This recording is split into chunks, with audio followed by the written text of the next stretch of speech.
Good evening, everyone. So thank you so much for actually joining the stream. My name is Maki Molapo, and I will be joined by Sebabatso Thulo, and together we are invading Ndi's live. And really, the conversation is going to be just about mental health.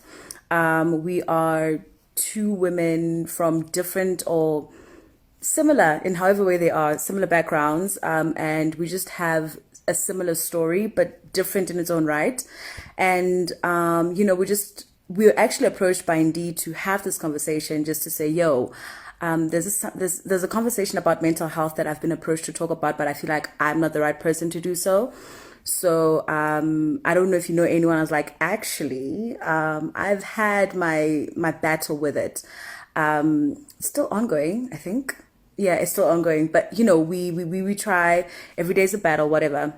So he hooked me up with Sebabatso, and Sebabatso also has her story, and yeah, and we just figured that we should share our story, and we'll share reasons why we felt we should. And yeah, so I'm just going to just pull Sebabatso through. Going to have this conversation together. So just to give you a bit of my background, I am a young girl doing my own thing, live in Johannesburg, and I'm a writer. I'm in broadcasting as well. Hi, Sebabatso, how are you? Hi, Maki. How are you doing? I'm very well. I'm very, very good. Can you see me and can you hear me? Yes, I can. Can you see me and hear me? Yes, I can. Okay, cool. So I was actually just about to give a brief overview about what my story is as far as mental health is concerned. So then I guess you'll follow. Is that okay? That's fine. Okay. Okay, cool. Okay, cool. So anyways, I was saying, so, when the lockdown, actually, I think when I moved to Joburg, so much things happened just in my personal life. And I think Mm-hmm. these are things I didn't deal well with, whatever, I don't know. But all I know is I could just tell, like, towards the end of last year that I'm not okay, but I just couldn't put my finger on it. I thought it's something that I could snap out of. And man, this girl was out here living her best life, like partying, doing whatever. And I'm saying this because it actually hit me when I was talking to a friend of mine that it was just something that was kind of lurking. I could tell that I'm not okay. I just didn't know what it Okay. was. I thought it step out up, and I thought, oh hey, let me just do something that makes me happy and that distresses. Maybe I'm stressed or whatever the case might be. And Right.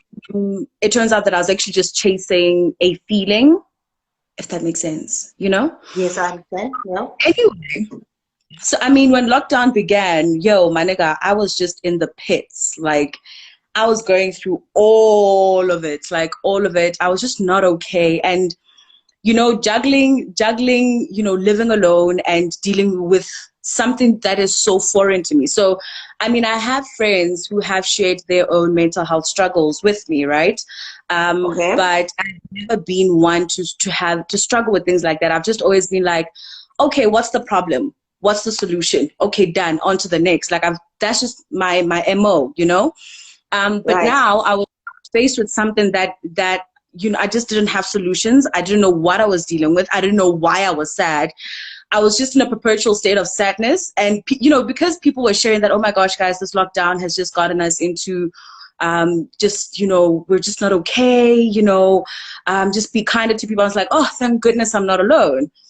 Right. But at the same But time, I Maki, it's like, just before you yeah. continue, I wanted to know, were you feeling that way before lockdown, or before lockdown were you fine? No. No. Okay. I think I'd say if I were to describe it, I think I'd say before lockdown, I was on autopilot, like a functional Okay. autopilot, if that even makes sense, you know? Yes. Okay. So, when everyone is saying, no, dog, like we're all going through it. And I check on my friends, like, hey, how you doing? Like, man, I'm going through it. Like, oh, thank goodness I'm Okay. not the only one, you know? Right. But Right.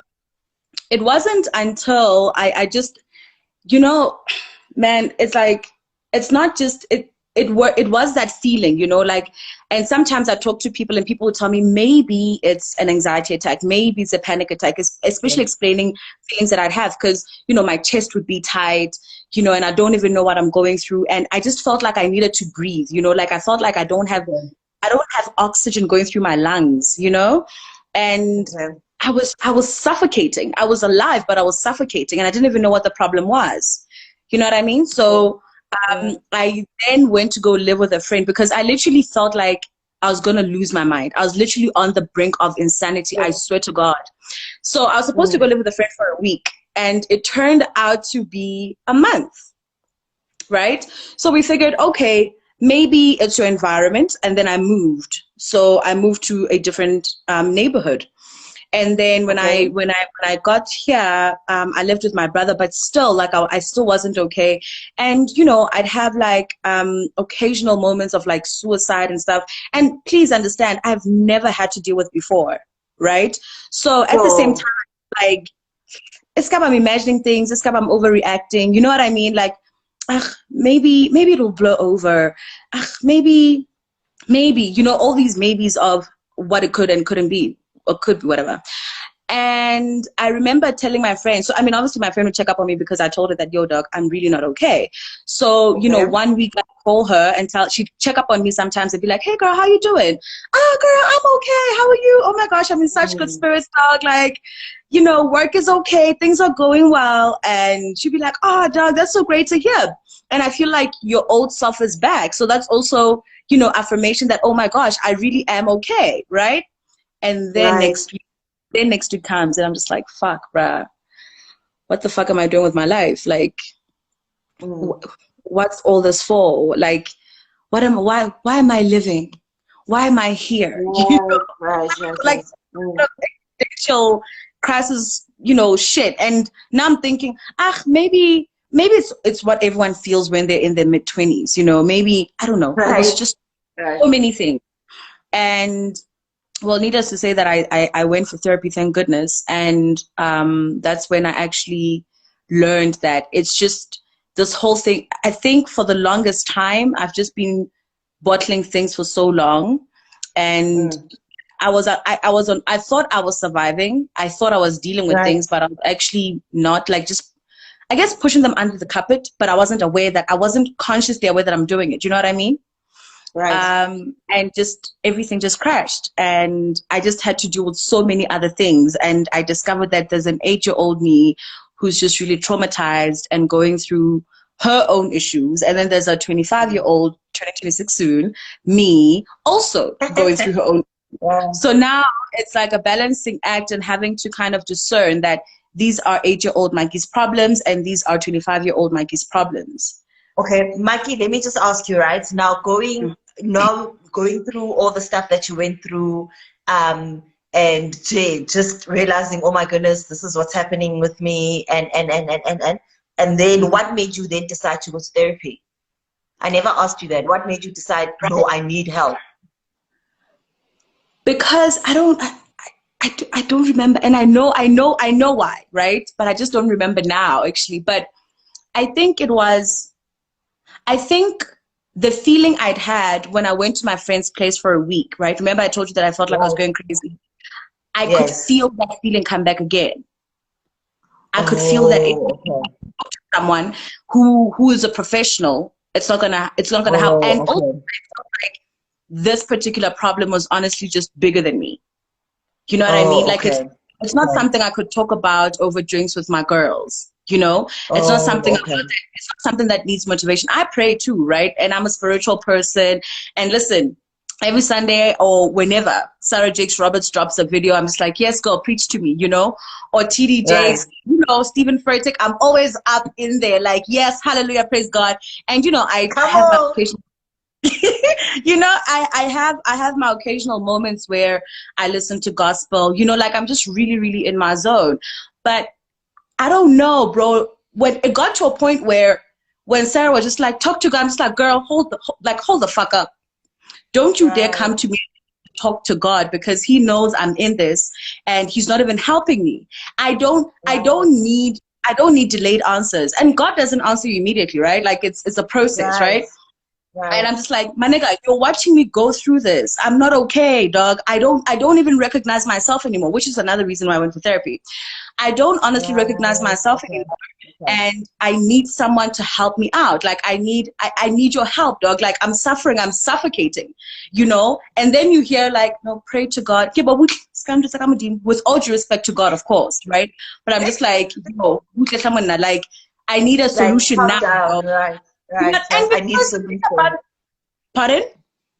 I'm saying like it's that I need a solution and I need help now. Right. Exactly, exactly. I'm just like, Mm. dog, mutuna on shebilo, and I felt like, yo, I needed help. Otherwise, I'm just gonna do something stupid, and I can't afford to do that.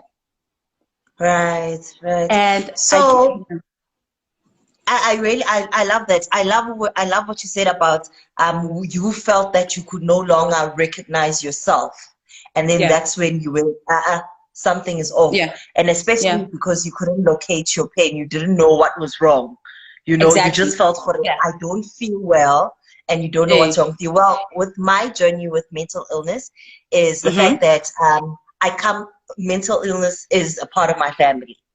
I have family members that, firstly, that have struggled with depression. I've got mm-hmm, colleagues of mine that struggle with depression. And then I had a mm-hmm, friend of mine who had depression right to the extreme mm-hmm. where she literally lost her mind.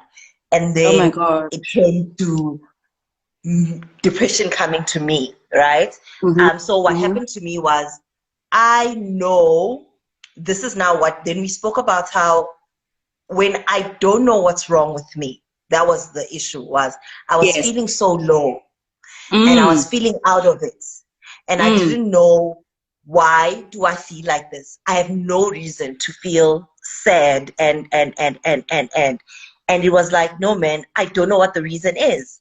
And then that's how I knew, Uguti, no, I need to go see the doctor. Something is So, not right. Because so other times mm-hmm, because other times when I feel bad, I can say to myself, okay, I'm feeling this way because a yes. child maybe said something and it Yeah, triggered yeah, something, yeah. right? I I get can that. say Yeah. I'm feeling this way because that boy I like didn't pick up the Doesn't phone like when I me. tried to call him. And now I'm actually feeling like I'm not enough, right?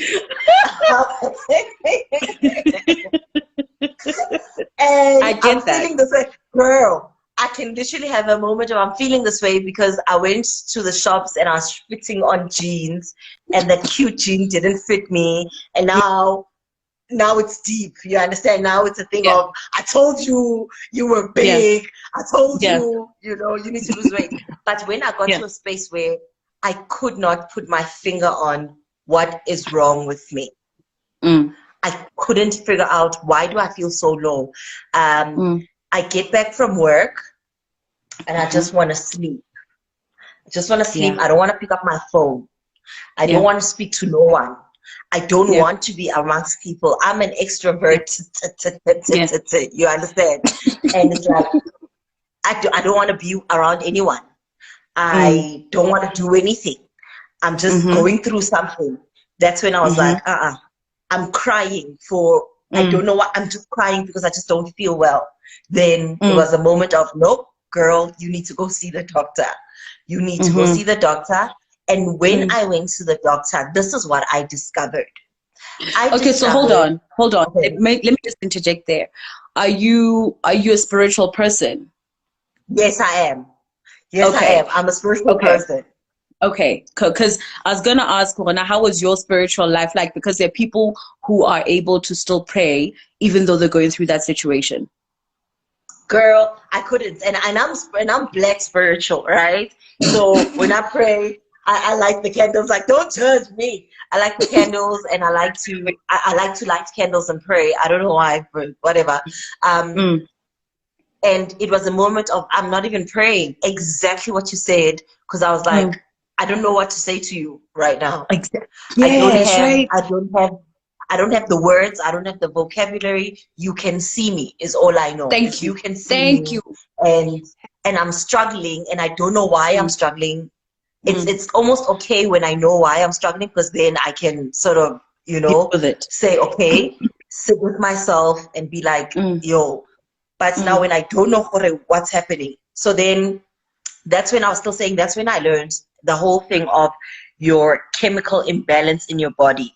And you and I spoke about this the other time, and I said to you, depression is a chemical imbalance.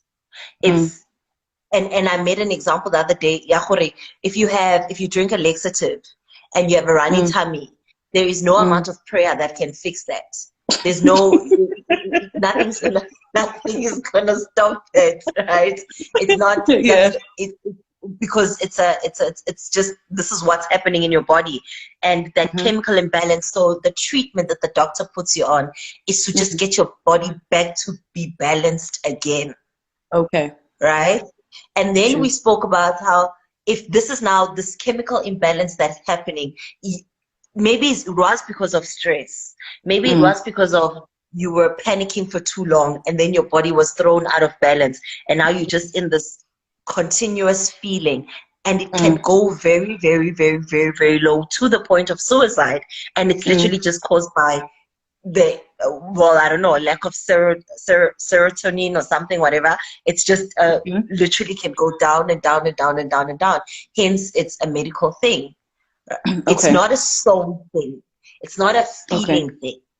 It's a mental thing. There is a chemical imbalance in your brain.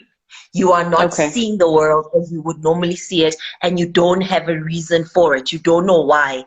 It's just, this is what it's like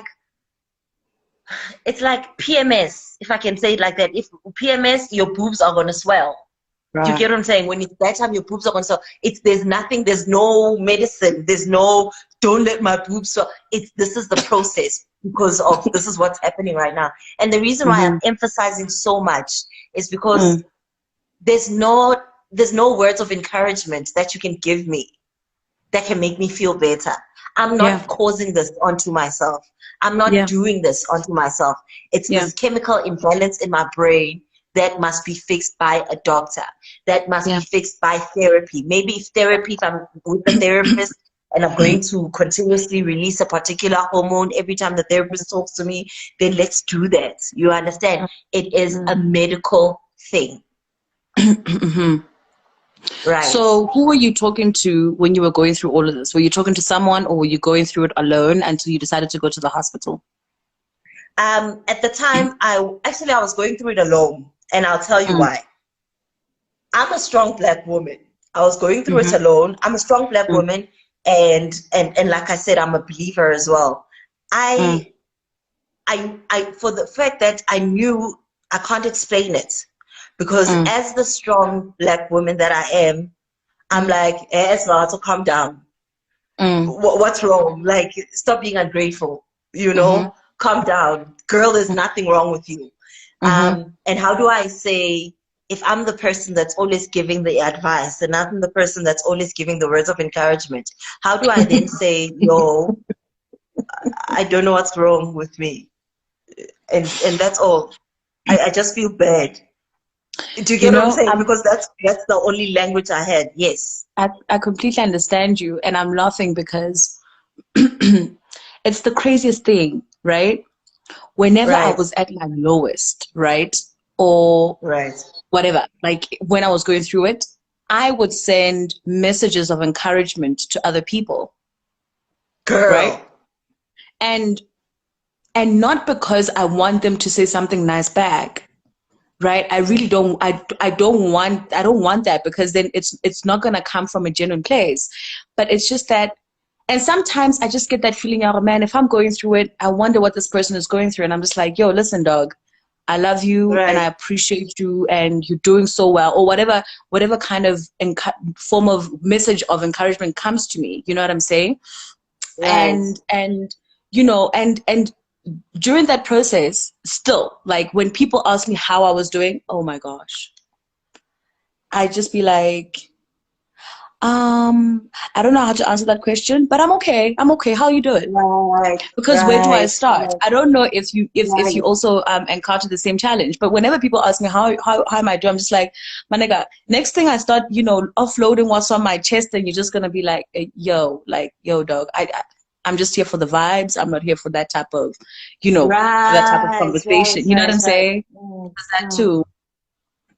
let's talk about that, Maki. Why do you think, Muti, we are so afraid to ask for help? Why do you think, what causes As us to be so strong afraid to ask for help?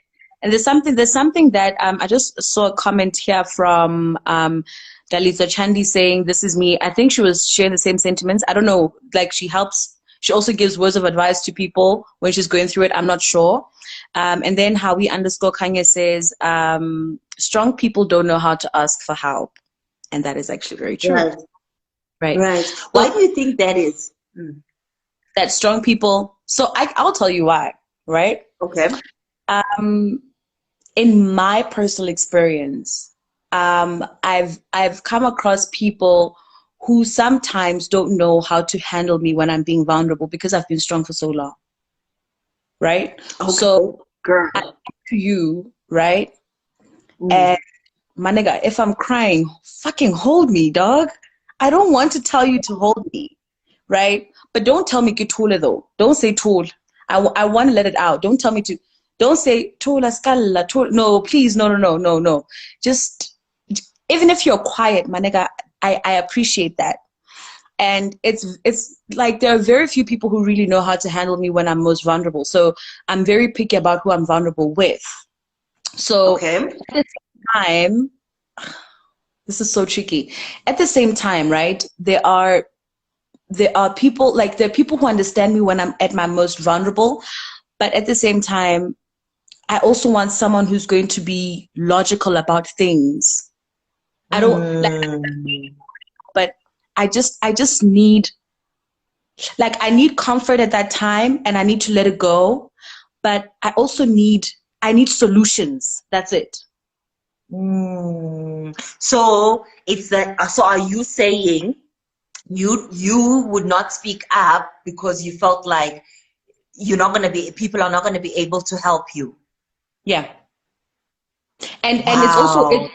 it's also through experience where sometimes I'm out here telling people that shit dog, this is what I'm going through, and then someone is just like fuck, you know Right. I'd rather you say shit dog, I'm so sorry that you're going through that, and I really don't know what to say, but I'm really sorry. I appreciate that so much because at least you're being truthful that you don't know what to say.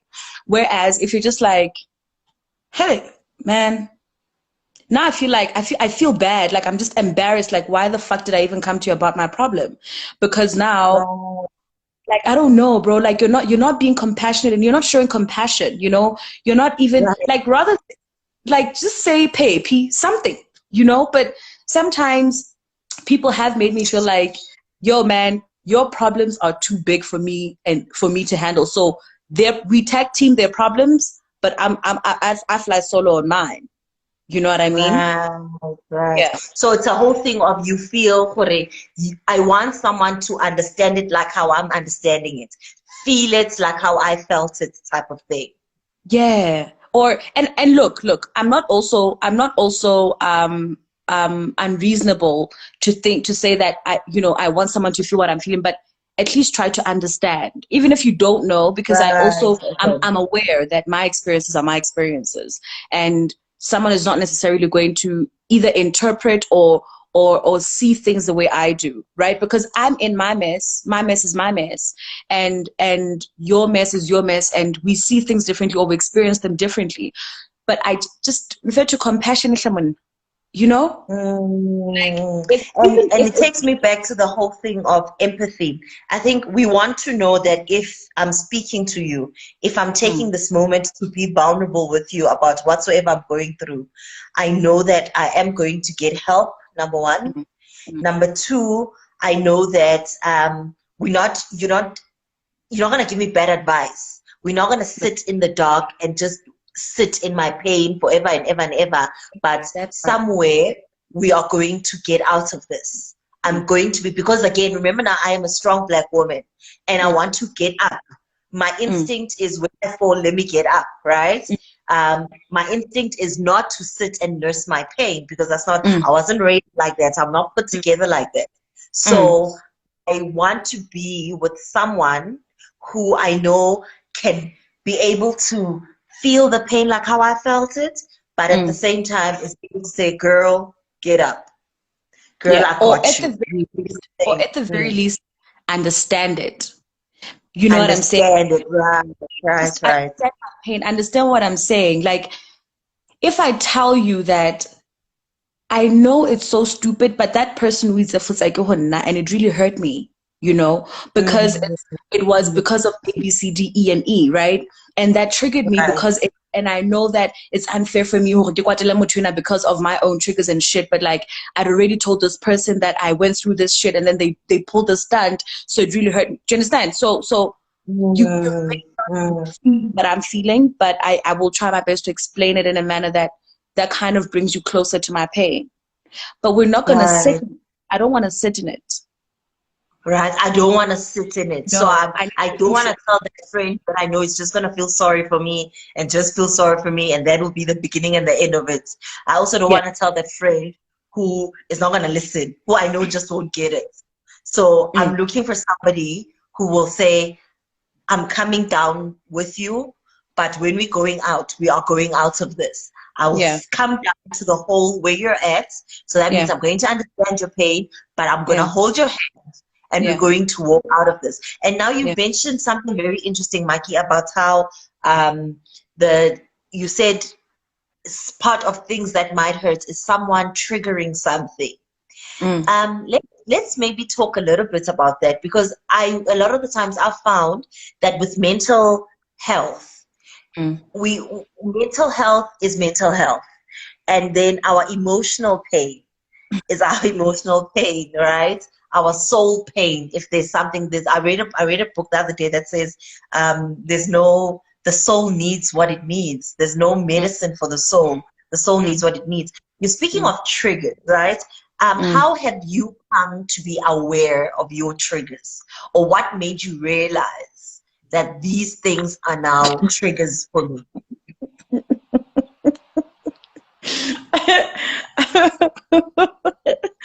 I'm laughing because I'm embarrassed of actually sharing my triggers. If I'm being honest, Okay. if I'm being honest, like I'm ashamed of explaining what my triggers are. But anyway, fine. I'll share. It's not a problem. So, Okay. we I come from a different upbringing, right? So I didn't live with my Yeah. parents for a very long time. I lived with family, whatever, right? So I don't have a close bond because I've always been that girl who's always just been away from family. So imagine primary, like no, is it early? Like I was approaching mid primary, like my grade Okay. 3, 4, and Okay. I moved to a different district, but I traveled every day to SA. And then as soon as I was done with my primary and my high school, I moved to Bloemfontein. And I've been there all my life. And then from Bloemfontein, I came to Johannesburg. So I mean, I'd go home on holidays and stuff like that, right? So anyway, Okay. my point is, I don't have a very close relationship with my parents. We're cool, but Okay. we're not tight like that. So Mm-hmm. right? What triggered me sometimes would be seeing um, other people talk about how loving their parents are. Okay. Oh my gosh, you guys, my dad did this for me. You won't believe, you know? Right. And I can't hate because, like, oh, oh, yo, guys, I Mm. was talking to my mom about this and she said something so profound. Or I was talking to my mom and I was talking to my dad like those types of things. And I'd be triggered because I want that. Mm. I yearn for that. You know what I'm saying? Mm. And it's Mm. not to Mm. say my parents are like horrible parents. No shame. Like they have their own struggles, right? I mean, also growing Mm. older is realizing that we're not responsible for what we go through, but we're responsible for how we deal with it, right? So I mean, I Right. drive myself Absolutely. crazy if I don't get to a point where I understand their pain. Because they have their own things that they're going through, and I guess that's a blessing and a curse of being, the one party that's kind of aware or enlightened, if I may, right? Because Okay. you deal with your pain, but at the same time, you can't hate other people forever because you need to get to a point where you're just like, it's also not about me. It's a their Right. problem. It's a you problem, but your problem somehow affects me, or your inability to wake up to your problem, or to be aware of your problem also affects me. Am I making sense? Do you get what I mean? Yes, absolutely, absolutely, So absolutely, yes. yeah, so that those were my triggers, like seeing things like that. So yeah, like, but now I'm just at a point where I just realized that, man, it's a part of life, and it But is what now, it is. what I wanted to know is, when did you first realize? When did the big moment of, wait a minute, that's a trigger for me? It was whenever people say things like that, Nikitine, Mm. like, Right. oh, butle wena, butle.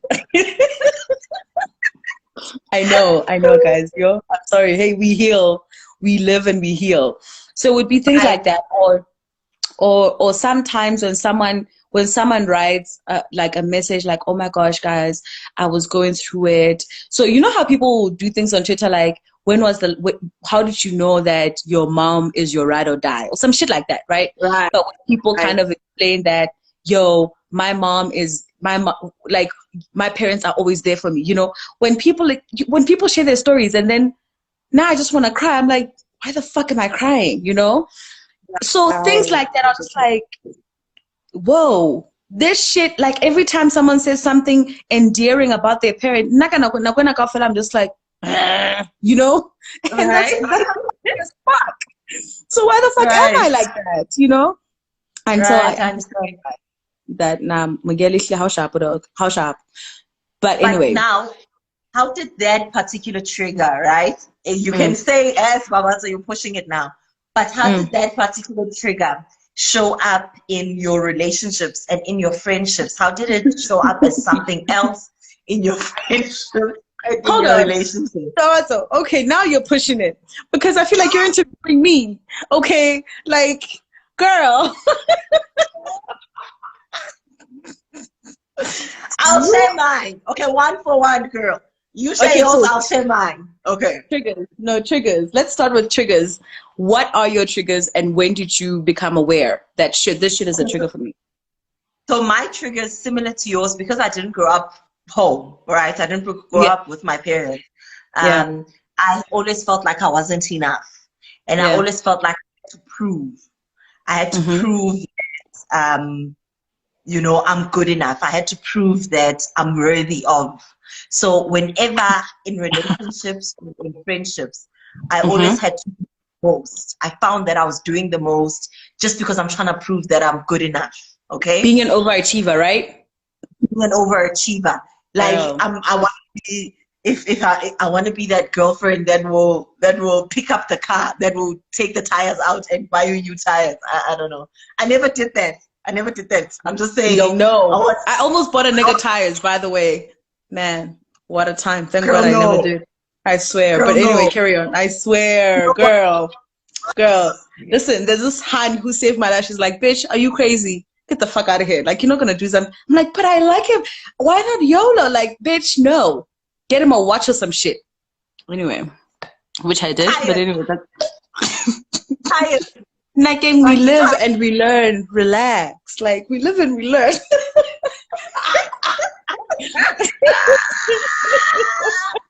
Guys, tired. I'm just trying to understand. Hey, Maki, tired. Papa. Papa. I swear, like, I'm not, like, no lie. Like, yo, man, I was in a very dark space. Anyway, carry on. You're telling me that you are the superwoman. Mm-hmm. Okay. So then, say for example, I would then find myself just doing the most, doing the most, and and there was a simple thing where a guy had asked me out on a date. We weren't in a whatever, and then Mm. he didn't show up. Right? He didn't. He didn't show up for the date. He stood me Whoa, up, basically. whoa. Okay, Right? okay, okay. Um, uh, and then I was like, the first place that I went to was because definitely I told you, Sebabatso, you're not good enough. You're not good Mm. enough. That's why that boy didn't show up. Recently, like, and remember now, our triggers will continuously show up. You don't get to a place where you've now got rid of them. We get Mm. to a place where we are aware of them. And so Hey. you react differently because you now know this is a Yes. trigger for you, right? Yes. So Yes. because our triggers are childhood issues, they are childhood scars. So they Yeah. are always there. We just react differently. A couple of weeks ago, maybe a month, even month or 2 months ago, a colored Mm. guy, I meet this colored guy, and so sexy. He comes out with going hair, and he says to me, "Hi." I'm like, "Hi." He asks me what's my name. I'm like, "I'm Sebabatso Thulo," and I'm trying to act all cute and stuff. And he goes, "Sebabatso Thulo." He goes, "Oh, so you're like African like Zulu and Sutu and stuff." I'm like, "Yes." He goes, "Oh, I thought you were my type." No. No. No. I'm so sorry, but what? What the fuck? Girl, What? girl, Now hold on. girl, Hold girl, on. girl. Okay, okay. So what did you do? Like, did you ask what the fuck is your type, or like, I don't know. What was your reaction? I don't know how to react. Girl, Oh my god. girl. So my Oh, trigger what? was, girl, I told you you wasn't enough. But I had to quickly calm down and say to myself, no, girl, he's just ignorant, right? I had to say to Fuck, myself, bro. no, girl, he's just ignorant. Again, because I now know that this man who doesn't even know me, who I just met 2 seconds ago, has stepped on my trigger. So it's important that we know what our triggers are. So I've seen how they show up in my friendships. And so a friend will, for example, say we'll be sitting in a group with the friends, and my friend, maybe a friend is sharing how I felt so alone in this particular time, and my trigger will say, "Girl, you're not even enough for your friends." Do you get what I'm saying? So Mm. those are my triggers, and that's how they show up continuously. So where does the whole "I'm not enough" thing come from? Like, what's the root? Have you figured the root The actually? the root for me was because when I was 8, I was sent away. Because when I was Mm. 8 years old, I was sent away from my mother. And in my 8-year-old brain, it Mm. registered as, I don't know, you have to prove to your mother that you're worthy of your mother's Mm. love. You Mm. are worthy of your mother's love. You're worthy of your mother's approval. And then Mm. not only that, but even when my mother stayed with me, she would Mm. not affirm me. You understand? My Mm. mother would not affirm me. And I didn't stay with my dad. I only saw my dad twice a year. Mm. Um, there was no continuous affirmation in my upbringing. The Get only that? people that would affirm me were my teachers when I did something good. Yeah. So in my 8-year-old brain, there was a thing that do good and you'll get affirmed. Do good Yeah. and there was never a thing of you can be good enough just as you are. Yeah. You need to do to Mm. be good enough. You need to Mm. do to be approved as, right? Mm. Mm. I Yes. very much get that. I very much get that. Okay, so let me just go through some of the comments. I remember I saw something here, something very interesting. Hawi Kanye. I'm so sorry if I'm butchering your names, guys. Like, I truly It's apologize. Howie. Howie is Howie. That's exactly how you pronounce Howie. Oh, perfect. Okay, I don't want to sing Howie. Anyway, I think she was asking in relation to not asking for help as Black women, saying because it's almost as if you want someone to see it like you would see someone going through the most. I completely get that, right? Like, sometimes you can actually see someone. I also pick up like energy from text. I don't know if you go through that sometimes, where I say hi and then someone says, "Hey, how you doing?" "I'm cool. You?" And I'm like, "Dog, you're not okay. Like, are you okay?" Or I don't know. Do Right, you also go through the same thing? I go through that, where I can detect right, people's right. everything also if I know you well enough.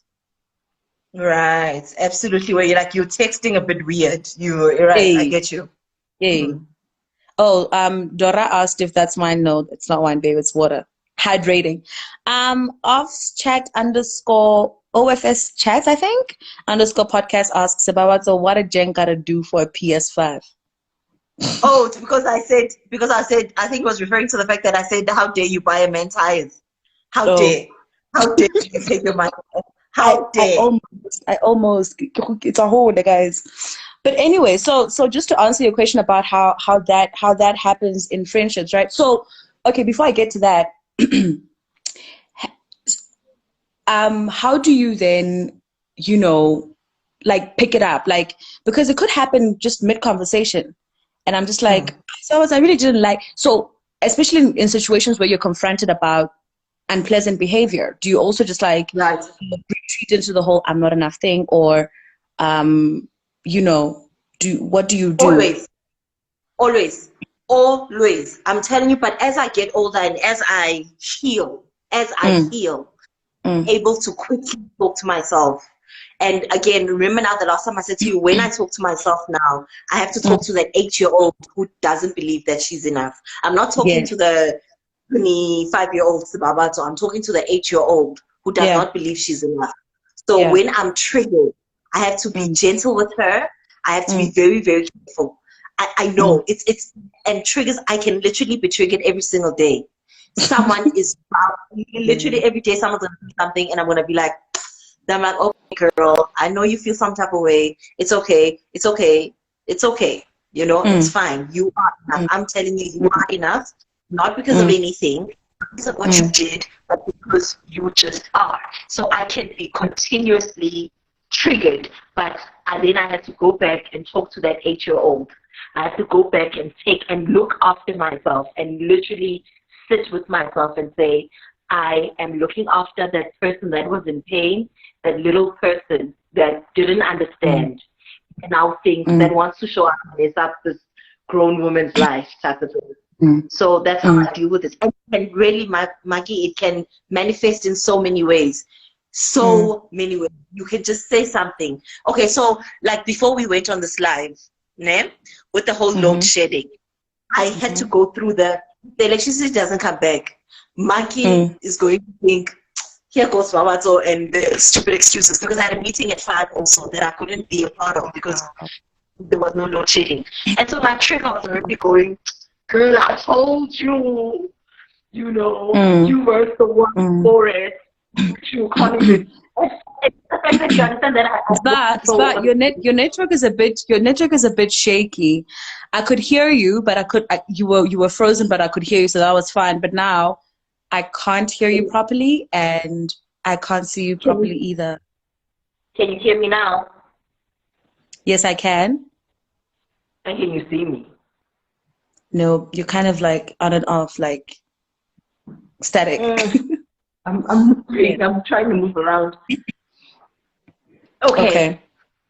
All Yeah. right. So I was saying, even now, like with Mm, the whole, we had load shedding, there was no network. mm, My trigger was busy saying, I told you weren't enough.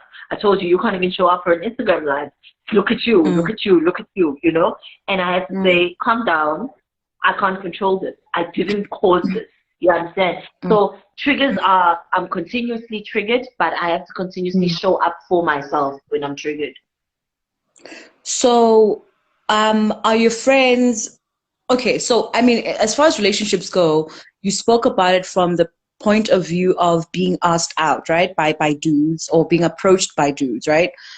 Excuse me. Right. So, I'm just curious to know, in a relationship, right? Do you deal with these same triggers and things like these in a relationship? And how do you navigate those types of vibes? And also, just a second question to that, what kind of support do you feel you need when you're going through everything that you're going through? Are your friends aware? And what kind of support do you also even ask from them if you do? Also, considering that you're a strong Black woman. That's the sweetest thing.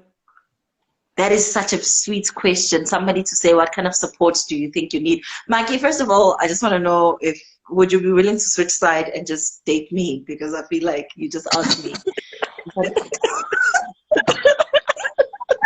No, sorry, babes. You know, I'm sorry. Okay. I love my dudes. I love my men. Man, you know, it's a blessing and a Okay. curse. So, um, how I feel in relationships, I, hmm. In relationships, it's difficult to communicate that because it's one of those things that a person will have to know with time, right? With Mm-hmm. time in your friendships, with time and with comfort. And with, I mean, we become more vulnerable when we feel we are. safe enough, when we feel we're in a safe space, then I'll be as vulnerable as the safety and the environment in the relationship allows me to be. So in relationships, it's the triggers. Do I always communicate that properly? Maybe not. I keep that to myself. Again, I keep that to myself because of a fear of I don't want you to think I'm broken because I'm a strong Black woman and I'm supposed to be incredible, right? As far as what kind of support, that this is such a sweet question. What kind of support? I think my love language is words of affirmation. So the kind of support is, I think, continuous affirmation. And again, it's not validation, it's affirmation, right? It's continuous affirmation of when I am triggered, give me the space to say, listen, explain it to me so that the 8-year-old in me can understand, Hore, I'm sorry I didn't show up today. My tire broke. And this, you understand, make the 8-year-old understand that when something happens and I feel like, you know what, I'm not enough right now, make me get it, Hore, it's got nothing to do with me.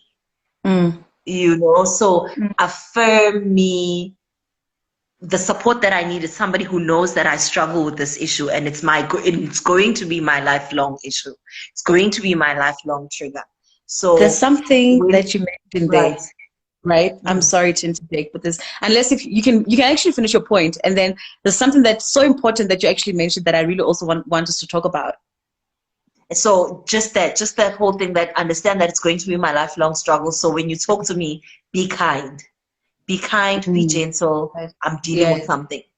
I don't like, first of all, the fact that I'm even in this situation frustrates the fuck out of me. So please be gentle with me because I'm being so hard on myself. And I'm still learning how to be kind to myself. Not that it's your responsibility, but like, as my partner, please, that's all I ask. Please be kind to me so that I can also just go back to being kind to myself. Sober up almost, right? If I can put it that way. But something that you mentioned, that you said that you don't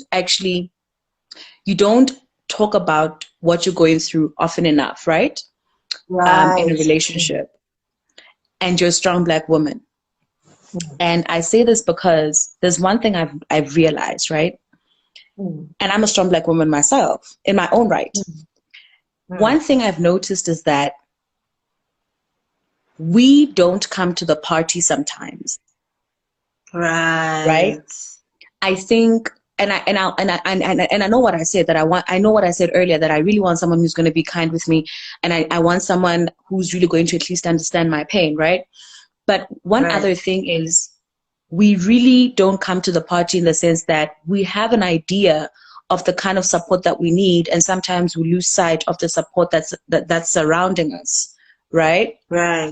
So with me being a perfectionist and an overachiever and wanting things being done in a particular way, it also means that I want you to approach my pain in a way that I feel is comfortable enough for me.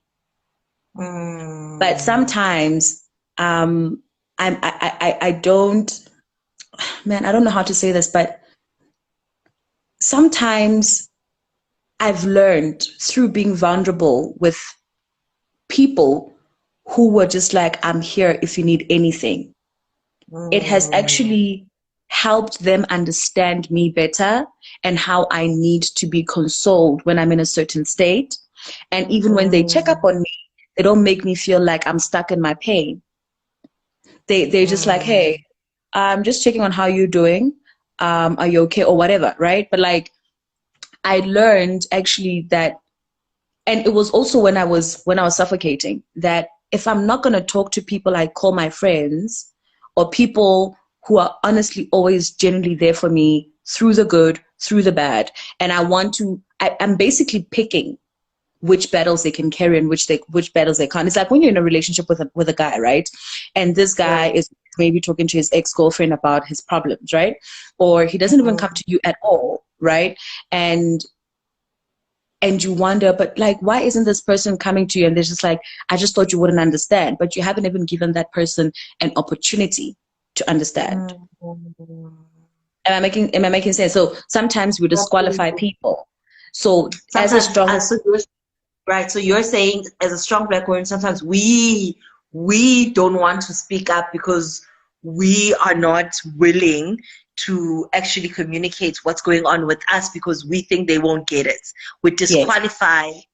So Yes. firstly, we disqualify ourselves, then we disqualify the other person, Yes. ultimately robbing the relationship of the Yes. intimacy that it will get Yes. from having this conversation. That's so Yes. good. That's so good.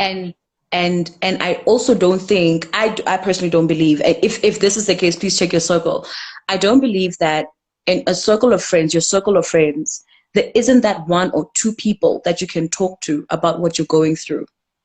Right, You know what I'm right, saying? right. And just say, Mm, look, bruh, I don't know if I can explain what I'm going through, but this is what I feel, right? mm, And sometimes we forget that even in I think I having this conversation with you, but to say that, you know, even in our relations, friendships, relations, whatever the case might be, there's who we know ourselves to be and who people see, right? So we forget that people are also observant of our behavior. So sometimes you may think that, ah, I'm out here being a strong black woman, but someone is actually watching you die, and or sometimes and they reach out like, yo, dude, are you okay? No, I'm okay. All right, cool, because they can't force you to talk. mm, So if you also mm, don't, people are watching you also. People are just like, I mm, really want to help you, mm. but I need you to allow me. I'm not gonna Right. force you.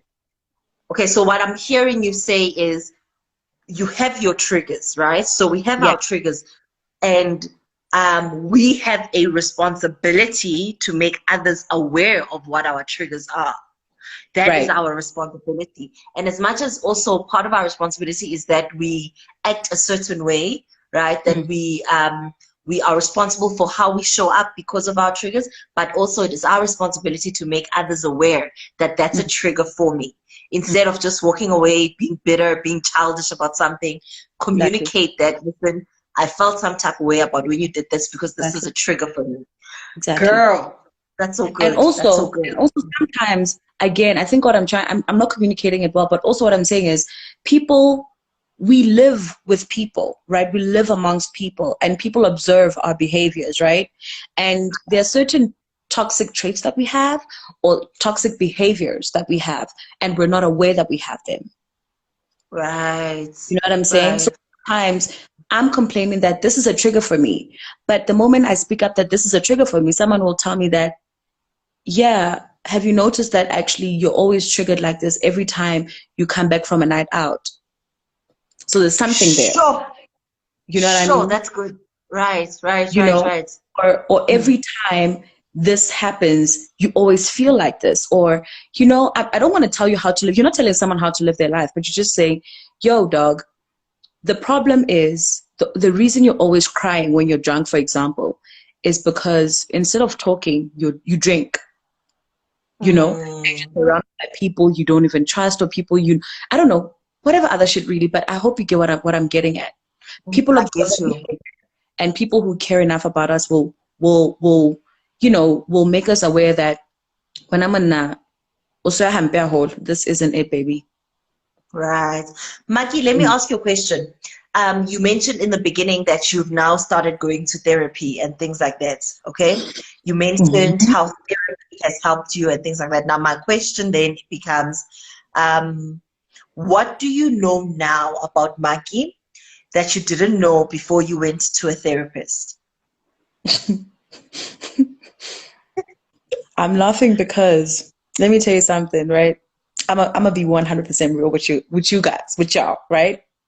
Okay. My therapist once asked me, um, Mikey, what gives you joy? Like, what's the one thing that gives you pure joy? Something that makes you very happy. What makes you happy? Right. And I was Mm. like, I don't know. Like, so because I'm in broadcasting, as I mentioned, just in case some people missed that, I'm just, or actually, even as a writer, I do interviews. So I'll be like, no, you know, when I interview people and they're just like, oh my gosh, I really enjoyed that interview. It just makes me so happy. And she's like, oh, okay. I could see the dissatisfaction on her face with my answer, literally. So I'm looking at her, I'm Right. like, yeah, so that's what makes me happy. She's like, okay, but, okay, look, what do you do for you? you know, Right. what I mean, something that you do for yourself that makes you happy, not something that you do for other people, right? What do you do? And I was like, I looked at her and she's like, okay. So for example, someone will say, I run myself a hot bath and I have a glass of wine. It's what I do for myself. And it makes me relax. It makes me feel like, oh, wow, all is going to be well Right. in the world. Not all bad, right? Or whatever. Right. And I didn't know. I'm still figuring it out actually. Anyway, you asking me what I know about myself, what I've learned about what the 25-year-old me has learned ever since going to therapy. Yes. Yes. I hope I articulate this really well. It taught me that I've depended on this, like my career, to define me. Sure. So if I'm succeeding, my nigga, it means I'm untouchable, my nigga. It means I'm a flourishing gal, my nigga. It means I'm making money, my nigga. It means, because that way no one can hate. Or even if they do, I'm just like, you can't hate on the fact that I've achieved something. Even if it's an achievement, my nigga, but I've done something. Which is why, like, even at school, I was just trying to, I got cum laudes just to get my parents' affirmation. Like, yo, manako sebeditse, let's throw a party, let's slaughter a sheep or whatever, right? But they Right. were just like, wow, that's dope. I mean, parents don't say dope. My parents don't say dope. They're not cool like that. But whatever. So, Right. so I've really just used these things to kind of also I've attached my value to my success, you know, and now and also what I've learned is that the reason I appreciate friendship as much as I do is because and funny enough. I used to say this back in varsity. I used to say I love friendship because I feel like it's the family that I can choose for myself. I can't do anything about the family that God has assigned for me. So I can, if I say you're my friend and I fucks with you, it means that you're family now. Well, Right. we have to do some deep stuff first, and I have to be sure that I can trust you because then you and I are family for we're fam, right?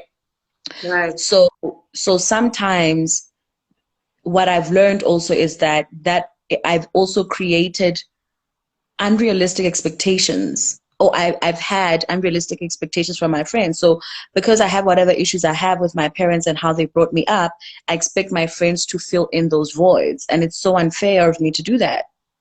You know what I'm saying? So yeah, sure, I love being affirmed. But what's the difference between being affirmed and being validated? You know what I'm saying?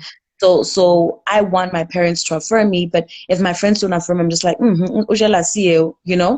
But I have friends who won't really affirm me like that, but they just like, I know that they're in my corner. You know what? I don't know. I don't even know how to explain. They won't affirm me when I need to hear it. They'll affirm me whenever. Like when I'm so proud of you, I saw that this happened. Congratulations, and that's okay, right? Or however it's done. And what else? Um, there's who I thought I was and who I really am. And I've been holding on to the idea of who I thought I was because who I really am scares me so much because it's not on par with who I thought I was. You know what I mean? So now I'm That's just so really good. dealing with it, right? I'm honestly I'm just like, yo, man, I'm flawed. And sometimes we hate ourselves for like our flaws because I don't know, bro. Like it feels like ugh, maybe if I didn't have this flaw, I'd be more likable. You know what I mean? Right. But Right? Maki, sorry to stop you. Just one thing before you go on to further. What is the Mm-hmm. mirror that you're using to look at who you are now? Like what are you looking at to say, actually, this is, I get it, you're saying this who you thought you were and who you really are, right? Now, where are you getting that information of who you really are from? Okay, Is cool. it with So Sebabatso, you asked your question. Okay, like what mirror do I use? What mirror am I using? Ne? to kind of gauge the Mikey that I thought I was and the Mikey that I am, right? Right. Mm. Okay. I don't know, but I think it's therapy, Okay. Okay. you know, and I think I was so touched actually. Someone showed me a video of so there's a podcast that I really, enjoy, but I haven't been listening for a while now. But anyway, so these guys, the dojo, they were talking about how therapy doesn't really heal you.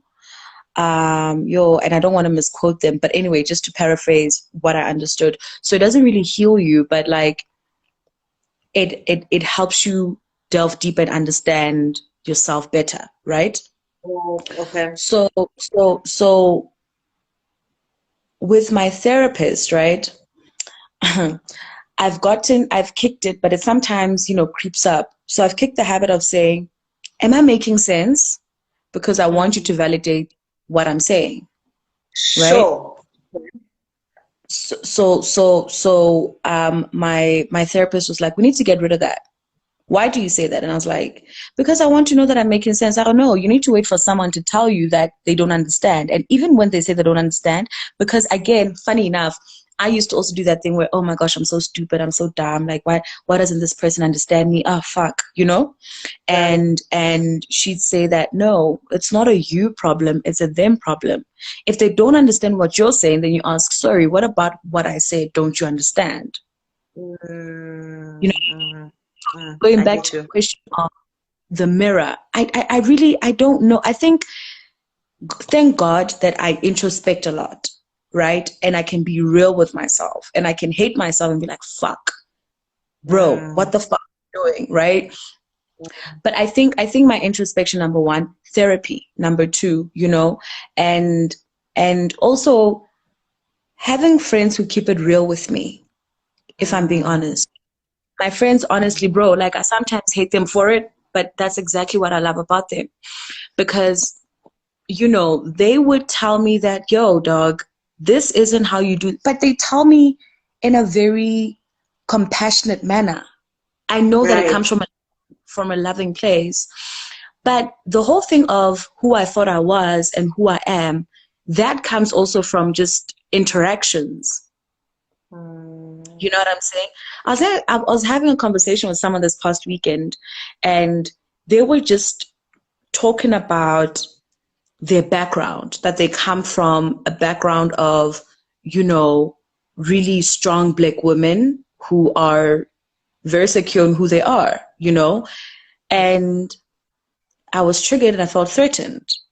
And I quickly Mm. questioned myself, like, but why? Because I'm exactly like that. And then I realized that because I'm not okay, like I'm still fragile. So also now I'm trying to keep up with an appearance, With appearance, right? the appearance Um. of who I think I am, if you get what I Mm. mean. And until my therapist made me aware that, no, baby girl, you're fragile. So you need to be careful when things like that happen. That's where you need to be discerning to say, 8-year-old Mikey, baby girl, it's okay. This isn't about you. This is grown folk shit. Okay, this ain't about you. Mm. Mm. If you hear, yeah. Maki, I think in us now, in conclusion, us now concluding this conversation, the last thing that Mm-hmm. I really want to talk about in conclusion is Mm, what I have learned with the whole mental health, like just how to support someone going through it and the mm, support that I feel I needed.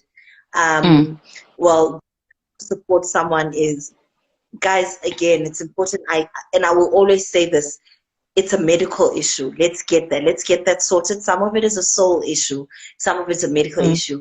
And the difference will mm, normally be in one's willingness and one's ability to say what's wrong with me and one's mm-hmm. willingness to actually speak up and say, this is how I feel.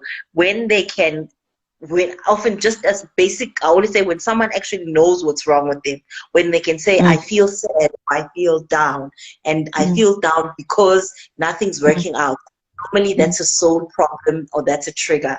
But mm, when it's a continuous, I don't know what's wrong, and mm, I feel horrible, I don't know why, I feel horrible, I don't know why, then that really could be a medical issue. Because again, the effect of lockdown and being all that under pressure, under stress, and being out of routine could have really caused people to be off balance, right? So how we support those people is we go down, we be in the dark with them, then we hold their hand and we show them where the light is.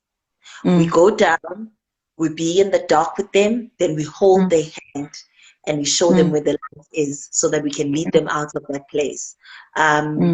If you don't know what to say, you don't just sit there and go, I don't know what to say. Or pray. You or don't, tell them to pray. you don't know. No, please don't. Please don't. Please don't. You can go pray for them. You can go pray for yourself. You go pray for yourself and say, God, help me say the right things to this person. Give me the strength and the capacity to handle this person. Don't say that to somebody going through something. Pray hard. Because I promise you, they started there. They've done that. You know, what they need is really someone to hold their hand, someone to make them feel that they're not alone, someone to make them feel that, you know, they've got help. And that's what I felt. I just needed somebody who would be there and be like, you're still strong, okay? You're still strong. And also don't look at me differently after I've gone through something. Don't be like, you fake strong black woman, whatever, you know. Yeah.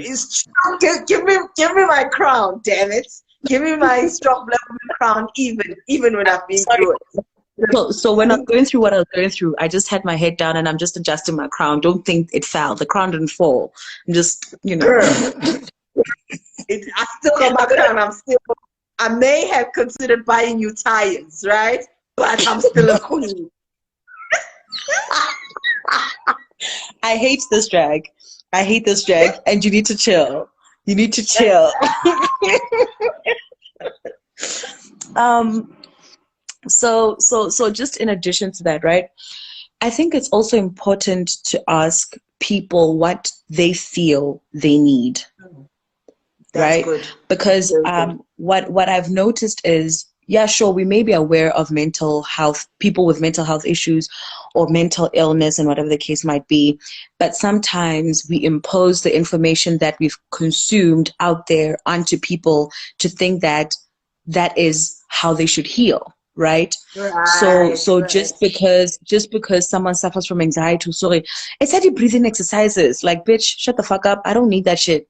You know, I want to take a walk, you know, or I want to have a drink, and allow them to do that, you know, and don't think, wait, now, but depression, they're not supposed to do this.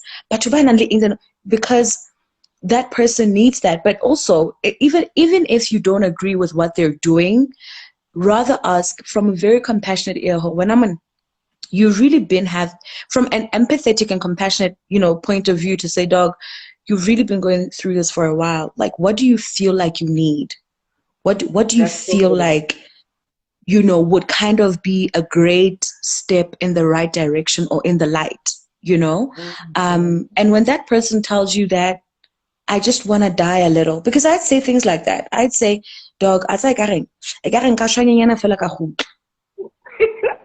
truth of the no, I swear to God, because truth of the matter is, I really love living. I love life so much, bro.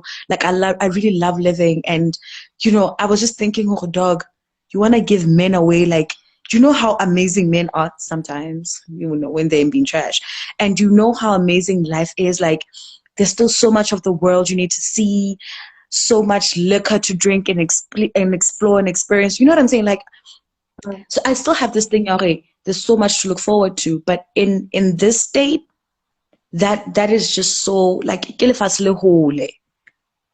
like a fantasy place that I still want, but it's very far away from me.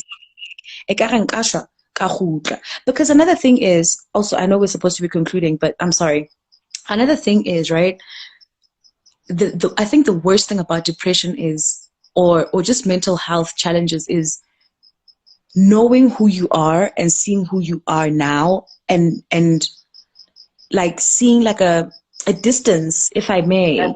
I don't know how to explain it. Like you're a strong black woman, and it almost feels like, actually, this is how I described it. It's like I was actually describing how therapy helps, but I just want you to also understand, right? it's like the thing about mental health is, or mental illness or whatever, is that it's like as a child, I get it. As a child, you start off crawling, right? And Mm. then while you're still in like you're still learning how to walk, you kind of hold on to things, right? You balance your walk onto thing, right? Mm. But then at some stage, as you're walking and you're holding on to those things, you kind of run out of something to hold and then you fall, right? Yes. Do you get my analogy? So Yes. mental illness is like that. Now you just like, so you have an idea of what walking is like, but Right. now you're mourning the fact that you've walked before, but you can't walk on your own. Mm. But now you realize that I have to walk on my own, right? So fuck, bro. Like now you have to figure those tools out and all of that shit. So that's what I'm saying. Like when someone when someone says I haven't been okay, just ask them what do they need. What do I they mean, need in if the they chat? say, hey, but if they say I need 100K and you don't have it, that's a different struggle. Like maybe, there are loans and other things. But my thing really is just just ask people, what they need at that time. And sometimes I remember, so are you still with me? I'm still with you. My battery's gonna die in like 2 seconds. Jesus Christ, girl, why don't you run into the charger? Khuri, can you give me 2 seconds to go run and get a charger? I I've can. got I two have two seconds left. seconds. Oh my gosh, this girl. I'm running. Wait, are you running with the phone towards the? I think she ran to go get the charger to charge the phone and not with the phone towards the charger. And now I think her phone is dead. So, um, this is actually quite awkward. But anyway, but we were really just in the concluding stages, anyways. But yeah, guys, like, I just really hope that, during this time, funny, I also wanted to touch on this. I was just telling Sababatso, just through conversation that, sometimes people go through things and when we check up on them, give, hey, how you doing? No, I'm good. How are you? No, okay, sharp, sharp. But we also don't take the time to kind of, create the kind of rapport that allows people to feel comfortable to talk to us. So when you check up on someone, don't check up as if you're taking the register or just to feel like I did what a friend is supposed to do or what someone who knows them is supposed to do, but just be like, hey, how are you? And sometimes I've had moments where I'm just like, bro, I'm really not okay, but we pray to God that I will be. And those people actually just like, yeah, I'm not okay too, but one day. And yeah, like the more you chat to people, and I'm not saying just talk to everyone about your problems. I get that it's a very sensitive thing, but like the more you just be compassionate to people, the more you slowly also find your tribe. You know what I mean? Um, just really being honest and living your truth and to not be ashamed of what you're going through. Because I think the thing about mental health is, or mental illness is, it has so much stigma around it. It's annoying.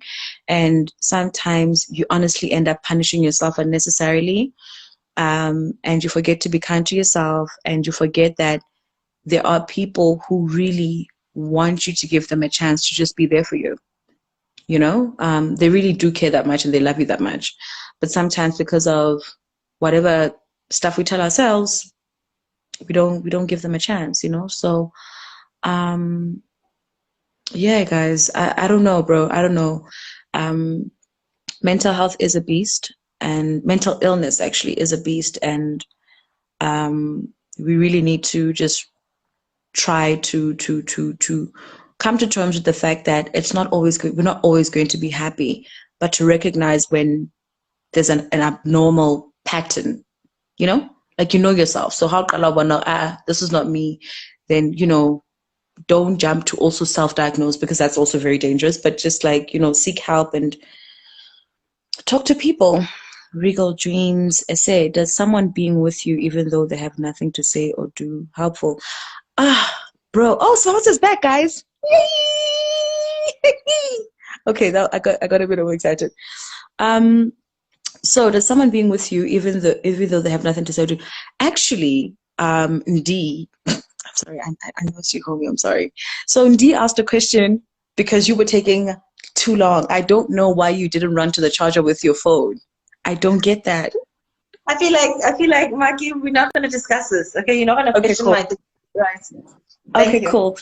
So anyway, we just got a question. Does someone being with you even though they have nothing to say or do helpful? That's exactly what I needed actually. Right? So for the most part, I'd wake up moody as fuck and I don't want anyone to talk to me. And I need you to be okay with that. It's not you, it's me. Right? So it can be awkward when you live with someone who also doesn't understand your mood swings or your temperaments and stuff. So now that's what I want. When I'm going through it, like if I can sit in silence with you and enjoy that silence, then I know that you're my match. Like you and I, so I have a friend, we can literally just chill. And even if I know she's not okay, right? Because I mean, you start reading body language, I'm how I get. We'll Right. chill, she'll chill, we can sit on the same chair and we're both watching our movies. But that is the most beautiful and peaceful thing we do. And we appreciate that. Do you understand? So now I wanted that, like, I wanted someone who understood that my silence, even though it may be alarming, when I'm ready to talk, I will talk. I cannot not talk, dog. I'm definitely going to tell you that, dog, I've been thinking actually, dog, or dog, I'm not okay, or hey, when I'm so angry, I've been trying to minimize.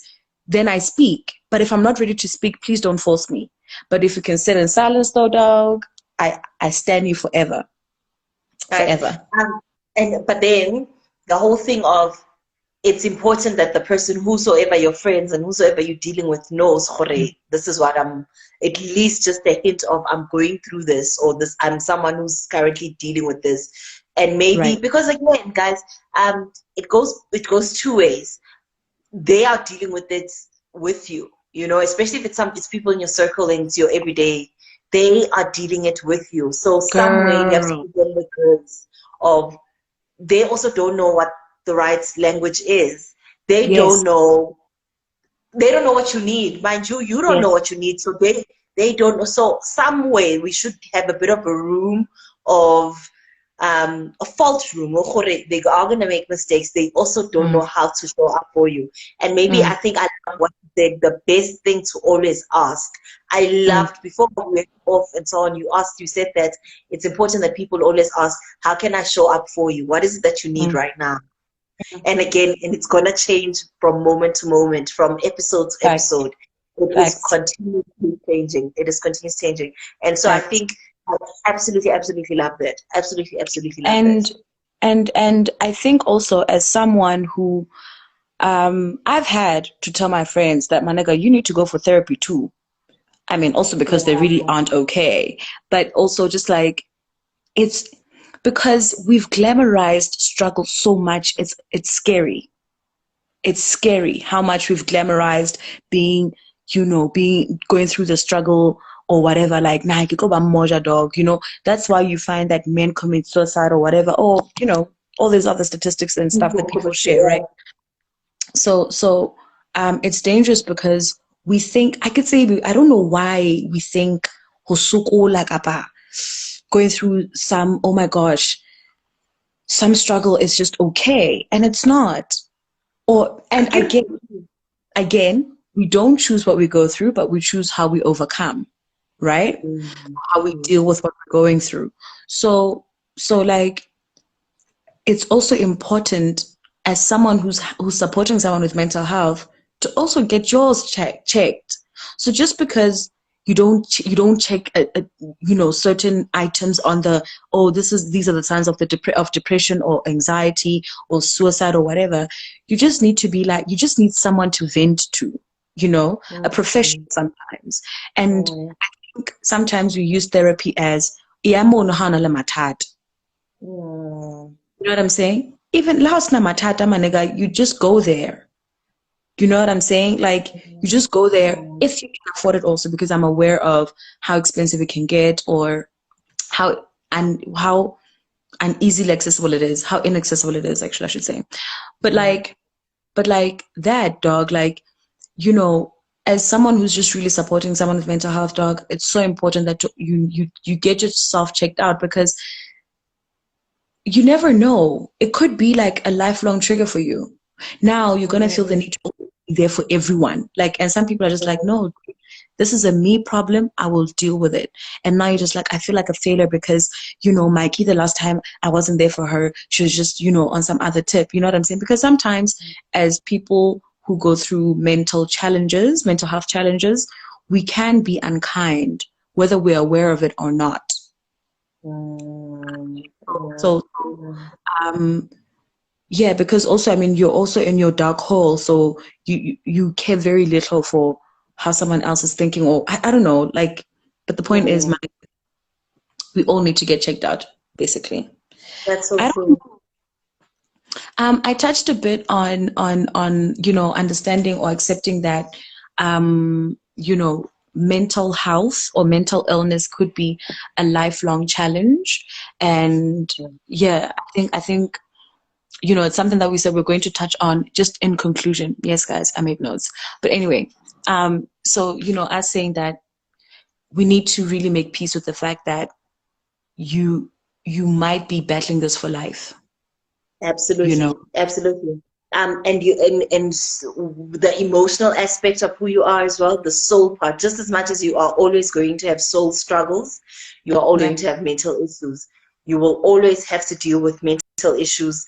And having said that, that means also, so part of your healing process or part of growing up, really part of Mm. growing up is learning how to protect yourself, how to Yes. build boundaries, how to have boundaries, not walls, how to have how to have boundaries. Part of growing up is having boundaries, because boundaries is what's protecting your mental well-being, right? Mm. I always say a simple definition of boundaries is what's okay and what's not okay. Mm. Just period. What's okay and what's not okay, and communicating that when someone steps on a boundary. So because it's going to be a lifelong journey, how you can't deal, it's not okay to deal with issues the same way at 21, and Mm. at 27 you're still dealing the same way. It can be the Mm. same issue, but how you deal with that issue can't be the Mm. same, guys. If you can't be slamming the door at 30 years Mm. old, when now when you get mad you still walk away and slam the door, but we Like were what? doing that at 21. So Hey, I because guess it motherfucking Disney or whatever the fucking movies and shit. right. Because then this is what we're going to teach to our children. Our children will be there slamming doors because no one at some point was able to say, yo, we don't do this, right? Mm. So I think learning how to protect our soul as well. And our Mm. soul needs time out. Our soul, I'm telling you, our soul needs time out. Our Mm. soul needs this hurts, let me just step backwards. This Mm. hurts, let me just check what's going on with me, you know? Mm. Mm. And I just also think that we need to understand, man, I know this is a conversation for another day, but please don't ever, ever, ever think that you're unlovable or you're not worthy of love, of being loved because Yes, of what you're going through, because you are. absolutely. Um, and just because maybe previous lovers weren't patient enough with you, weren't kind enough with you, weren't willing to go through it with you, it's not a, it may be a you problem in that maybe you weren't able to articulate that as well. Because sometimes you think people leave us leave us because of our problems, but sometimes they leave us because of our problems only because we don't invite them into the problem to say, this is what I'm dealing with and this is why it's hard for me, Right. and it's so important because it's so easy to think that who's going to want me if I have depression, especially considering the stigmas that are already out there, right? But you have Absolutely, someone who absolutely. sees so much light in you and who's just like, it's okay, also because we're not perfect, right? Mm. We really are battling different challenges in this life, and we have just one life to live, and what you're not going to do is deprive yourself of love Come and on. all the things that the world has to offer Mm. because of whatever hurdle Absolutely, you're going through, because I've heard people absolutely. I've seen people, bro, and you know, it's so sad that some people don't survive, but some people do. People who say, yo, dog, I've attempted suicide before, but I'm with the love of my life. I've suffered depression, or I'm still, you know, as I'm a survivor, or I'm still going through depression, or I have my battles with depression, but my partner is just so kind and loving and showing up for me all the fucking time. So it shows that, you know, we can get that too. Right. Oh, I love that. I love that. Don't ever think you're unlovable. You're not worthy. Never think you're not. Mm. Never think Oh, you're not so I'm strong. losing you again. I'm losing you Yeah, again. that's so good. I'm Okay, but I saying can you are hear you. You still were saying? strong, regardless of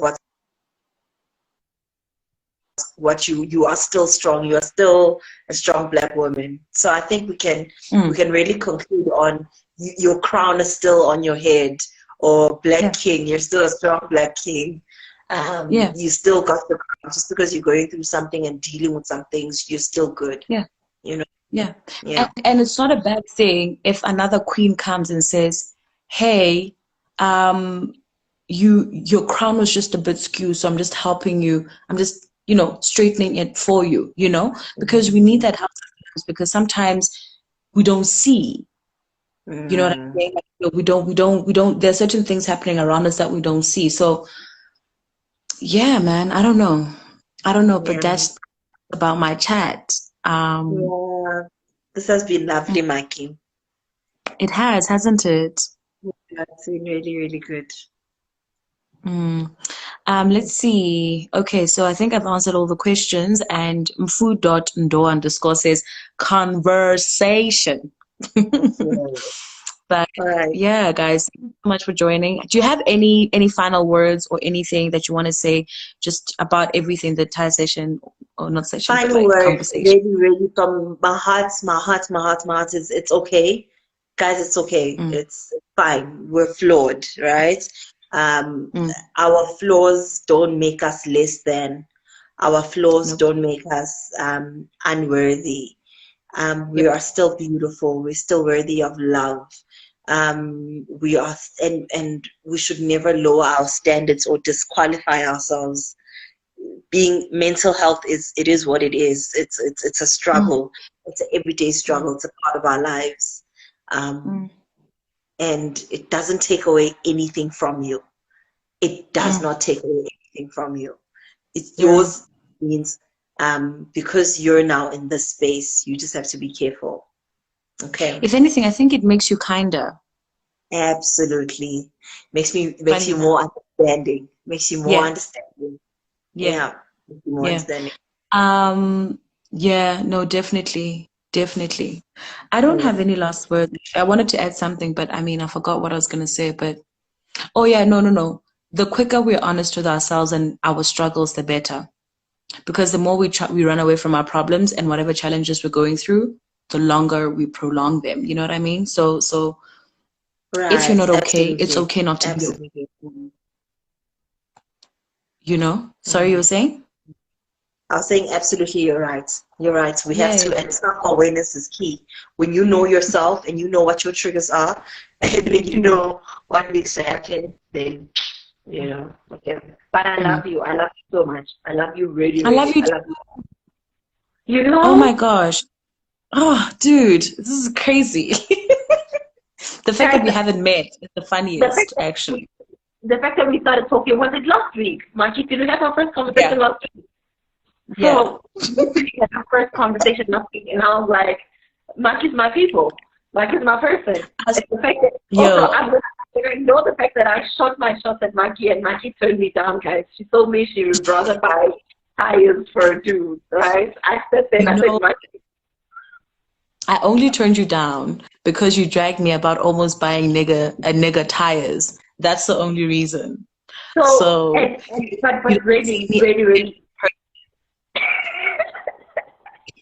but really, you're just such an incredible person. It was amazing, amazing talking to you. Thank you so much. I love you. We should definitely do this more often.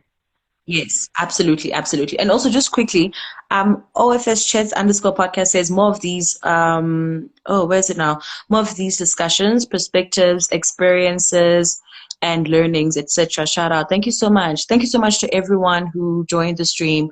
We really appreciate your time. We really appreciate you hanging out with us, and we appreciate the interactions. And also a big, big shout out to Ndee for firstly hooking these two girls up, because wow, okay, there's a friendship thing going on here, okay? But also just for having conversations for the culture, you know, for us, by us. It's so important. And we see the work that you're doing. And also, Sebabatso Thulo is an amazing woman. She has a book out, and get that book. She's a poet. She's just out here doing the most amazing things, and follow her at Sebabatso Thulo. And yeah, bro, like, please guys, let's be kinder to one another, and yeah, and love one another. And That's she's about it. single, but okay. It's fine. Oh, For oh, another right. day. Also single. Yeah. So it's a single. You are so silly. My gosh, you are so silly. But anyway, thank you Okay. so much. We love you guys. I love you, Love, Sebabatso. And love you. Bye. mwah.